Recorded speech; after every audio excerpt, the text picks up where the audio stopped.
Greetings everyone. Well, it's closer look time again on the Multimedia Chronicles on this fine timey-wimey Tuesday. So what are we going to look at today? Well, those of you who have been following my updates know that I got a whole bunch of stuff for the collection recently and have been filling in some gaps. And also, I kind of changed my philosophy about how I'm going to go about collecting the collection, which is of course the Blu-ray sets of the classic series, opting instead of going with the North American releases, but going with the much superior UK releases. So, why don't we start with the first of those that I have added to the collection. We have Season 20, which is of course the 20th anniversary season for Doctor Who, and boy, what a season it was. And I figure, while we're taking a closer look at this, why don't we also throw in these two discs, the Real-Time Pictures documentary about Longleat 83, the big 20th anniversary celebration at Longleat Castle, and we'll take a little peek at those.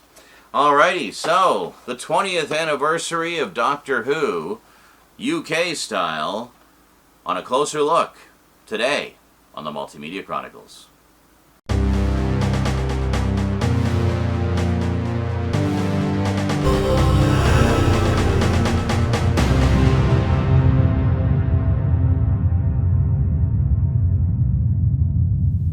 Okay, here we go. The ultimate collection of the ultimate anniversary season of classic Doctor Who.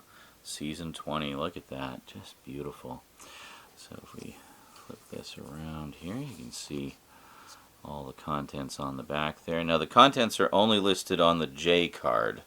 The North American sets put them on the back of the case, but the less said about the North American sets, the better. We're not going to bother with those anymore. So, and then of course on the side we do have the correct season numbers. Very nice. And I'm just going to have to adjust my focus again real quick. Please bear with me. So, yeah, there's a lot of stuff on here, but so I'm not going to read everything from the book that lists the detailed contents of every disc. There's just way too much. When we go through the booklet, I made sure to keep it in focus for you so you can just pause and read the contents if you want. But just taking a quick peek at the back here, we've got the 40th anniversary restoration of the 5 Doctors, so that's a brand new edition that they've put together. So we have no less than 3 versions of the 5 Doctors on here. And I really like the fact that this has HD film material, which means they actually have all the original location film for it. So all the film bits are true HD, folks. The 5 Doctors has never looked better. Updated special effects for 2023 with a new 5.1 soundtrack and multiple audio commentaries. Yeah, that does carry over all the old commentaries from the old DVDs as well. One that I highly recommend is the commentary for the special edition with Peter Davison and Terrence Dicks. Those two together were just hilarious. I mean, both of them had tons of stories to tell about the making of the special. But, I mean, honestly, any commentary with Peter Davison is worth a listen. He's just a really naturally funny guy and always has fun stories to tell and will keep you laughing throughout. But that one in particular I remember really enjoying. And also being with Terrence Dicks as well, who was just a massive, massive contributor to Classic Who in so many ways, writing all the writing so many of the Target novelizations and being a story editor for several seasons and writing several of the original episodes as well. So needless to say, he has a lot of stories to tell, and he talks a lot about sort of all the trials and tribulations of writing the script for the 5 Doctors. You know, no pressure or anything, only the big 20th anniversary special, but yeah, it's quite interesting to listen to and very entertaining. Then we got documentaries, new to Blu-ray, covering Arc of Infinity and The King's Demons. We got Look Who's Driving, which is a really fun kind of road trip video featuring Peter Davison, Janet Fielding, and Sarah Sutton.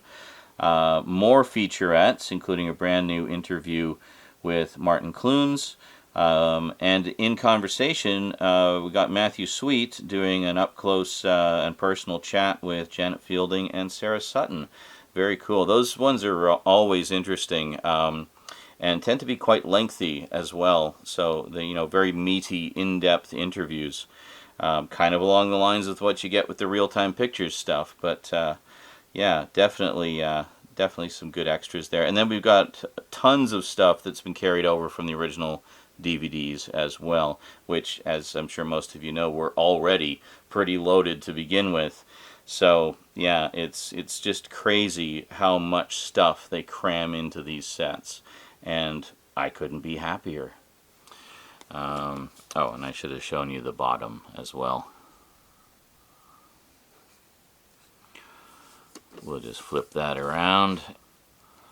There we go. So we got the rating on there. What's that say?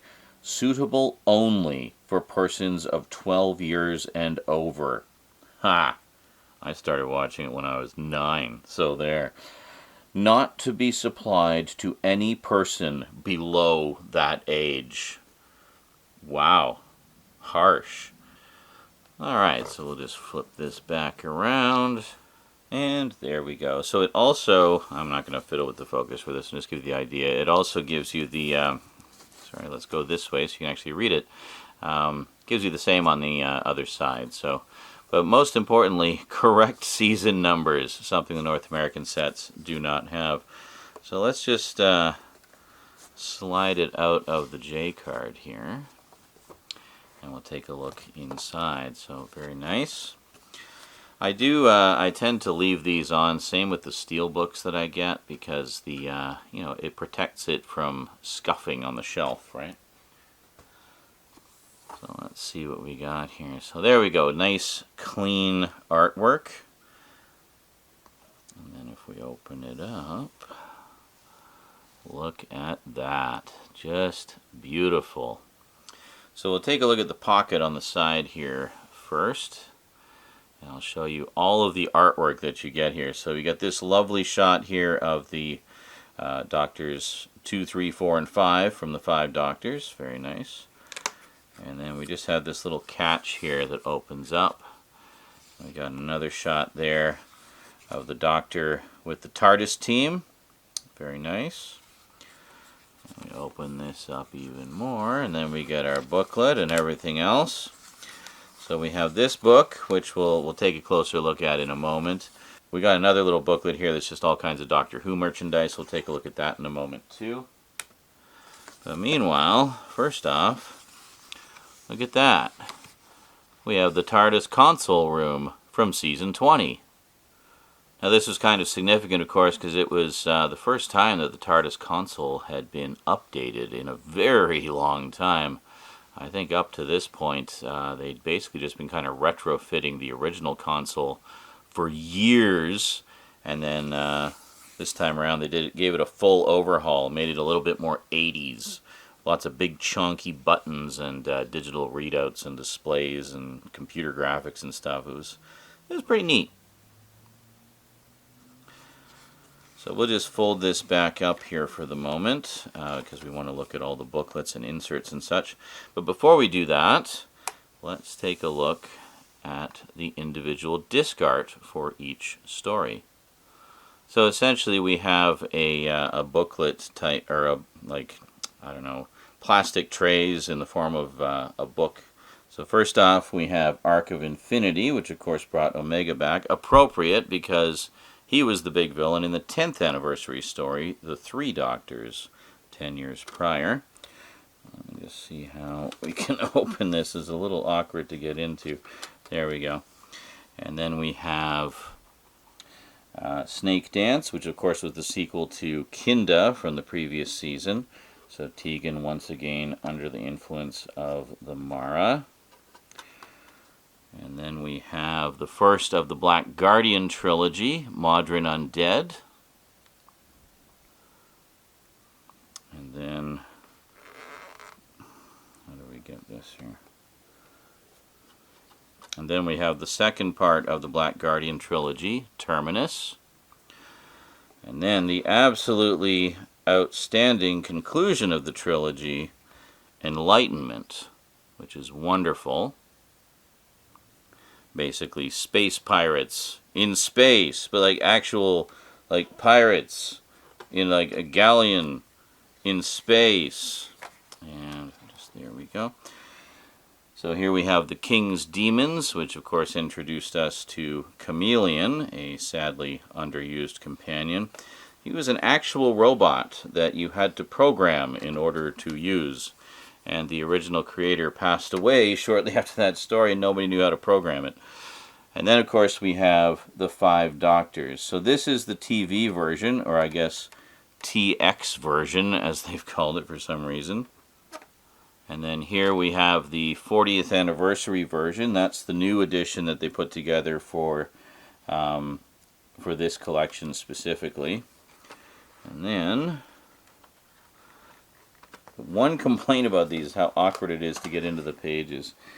And then we have the special edition of the 5 Doctors. This is the 1995 version, which was done for the 12th anniversary, I guess. So not really a special occasion, but they did the special edition.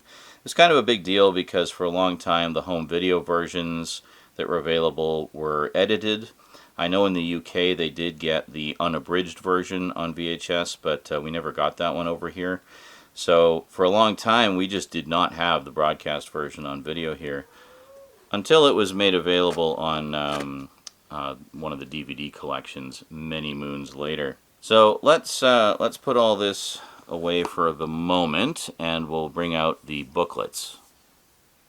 So here we have the booklet, which is something that we don't even get the suggestion of this in the North American sets. We don't even know what's on the discs without popping them in.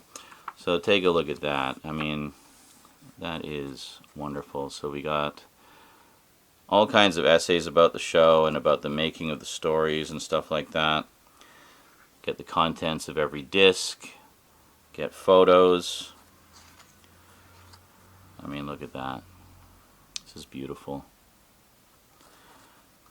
And carrying on. Yeah, and we get detailed breakdowns of what's on each disc. I'm not going to read all of this to you. If you really want to know, you should be able to just pause it and read it. I've tried to keep the focus nice and tight for you. That snake dance. And then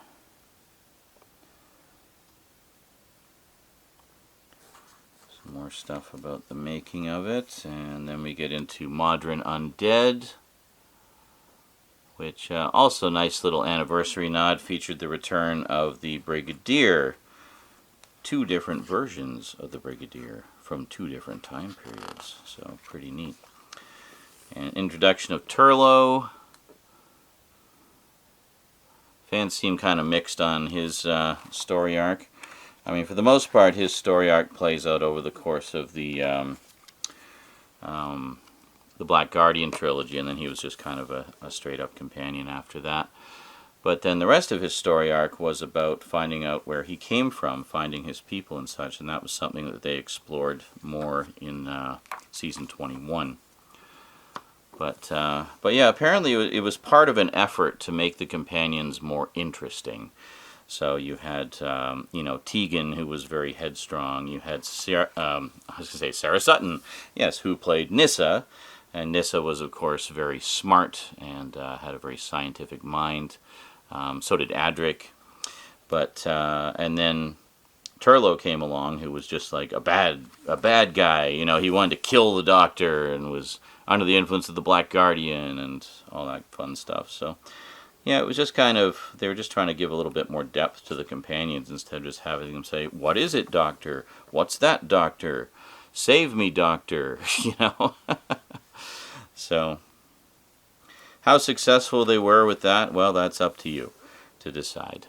But I think ultimately, they did some interesting things with Turlo's story arc and with some of the other companion arcs in this. Tegan probably being one of my favorites. I love her arc, how initially she just kind of stumbles into the TARDIS, and then she departs a couple of times. She departed once and then came back in the following story, and then left again, but this time for good. go. So then we got just 2 pages of contents for the 5 Doctors. Just huge pile of extras and all kinds of stuff. I mean, it was a pretty big deal when they did it, too. I mean, they did it as a huge event. It was shown as a 90-minute special, and it was just wonderful. I think it's one of the best anniversary stories they've ever done for the series. It has yet to be topped. When the 50th anniversary came along, I was really hoping they were going to go all out and really just, you know, let's out 5 Doctors, the 5 Doctors. But no, it was, you know, it was all right, but it was mostly just, you know, a new Who story. And there you go. And you got our TARDIS team on the back there. Very lovely photos of them. And then next up, just a nice little snapshot of the time that the Blu-ray set came out. We'll take a look at the Doctor Who merchandise in the little catalog here. Quite nice. So there we go. We have, what's this? The Big Finish audio adventures. Over 100 full cast audio. Oh, I'd say a lot more than that, actually, by now. But yes, I mean, that's not inaccurate. There is over 100. Something like several hundred by now. It's kind of crazy how many they've done over the years. But and there you have the audiobooks of the stories from season 20. I do like that. I enjoy the novelizations, as you guys know. I have an ever-growing collection of the Target books. Very nice. They've been putting a lot of stories out on vinyl.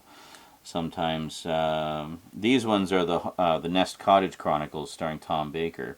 I have these on CD, and actually Vermin Art sent me this vinyl collection of the first arc, Hornet's Nest. And then there was this one, Doomsday, which was kind of a multimedia event, I think they did, featuring this character named Doom. I'm not overly familiar with it. I just remember the promos when it came out. This one's interesting, Evil of the Daleks by Fraser Hines. It's basically the story of Evil of the Daleks, more or less from Jamie's perspective. So a nice companion piece to the John Peel novelization from a number of years ago. And then we have Dalek Awakening. What's this?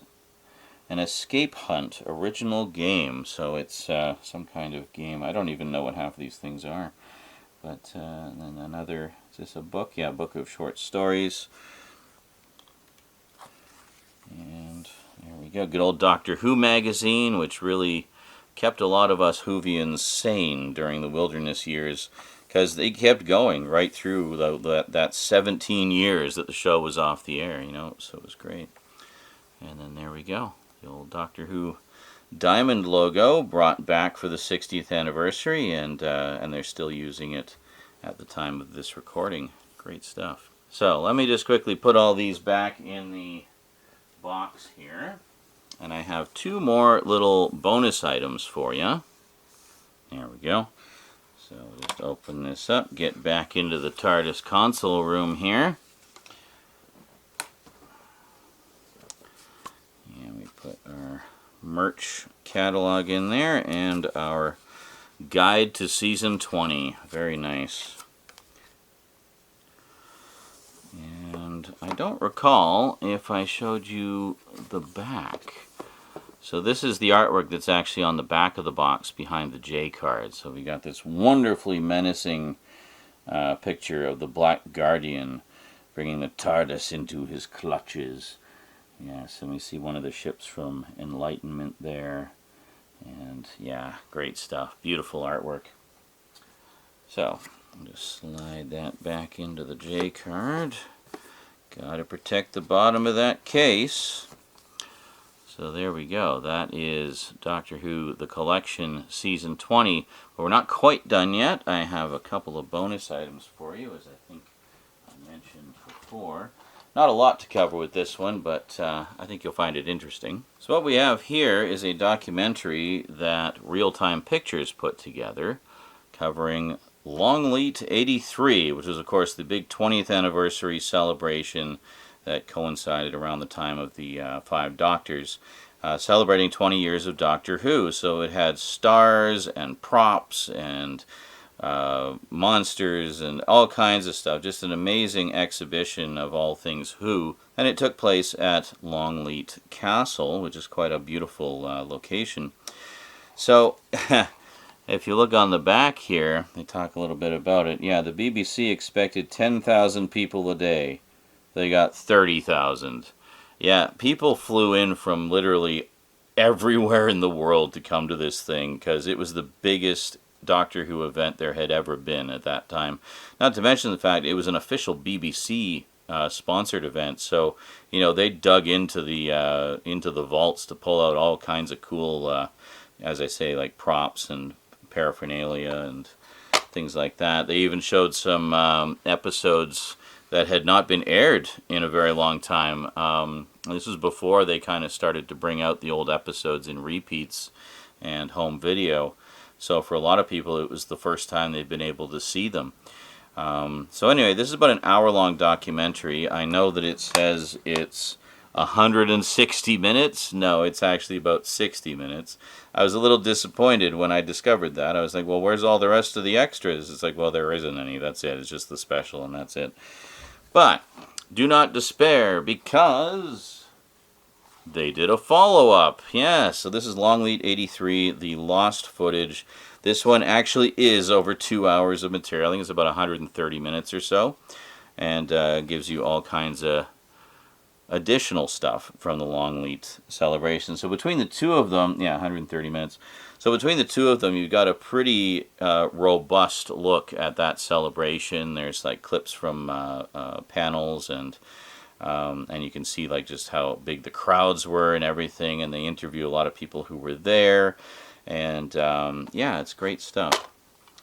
And there you go, Longleat, the lost footage. And as far as I know, you can still get this at Real Time Pictures' website, because it's actually just a burned disc, so they don't have to worry about being stuck with stock they can't sell. They just make them on demand for you.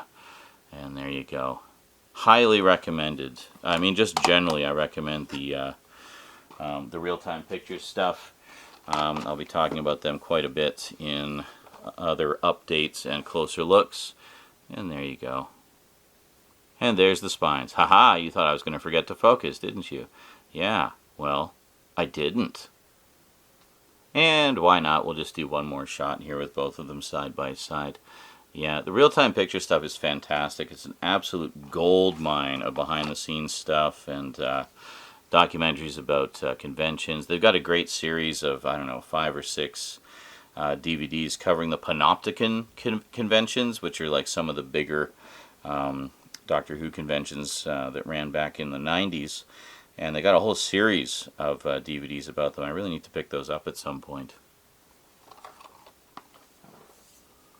And there we go. Just one last look before we head back to the shelf. So there you go. I'm sure you'll agree. Vastly superior to the sets we get here, and basically a no-brainer. I just wish I'd decided to start collecting these sooner, because of course they're limited editions, and some of them, especially the earlier volumes, go for a pretty penny on the aftermarket. So yeah, if I'm not able to get all of them, well, they do have the standard releases as well, which are much more affordable and easily obtainable, and contain all the same disc content, same quality, most of the artwork. You get a scaled down booklet, but otherwise, you know, very comparable. Anyway, hope you enjoyed. That is it from me to you for now. So until next time, thanks for watching, and sayonara.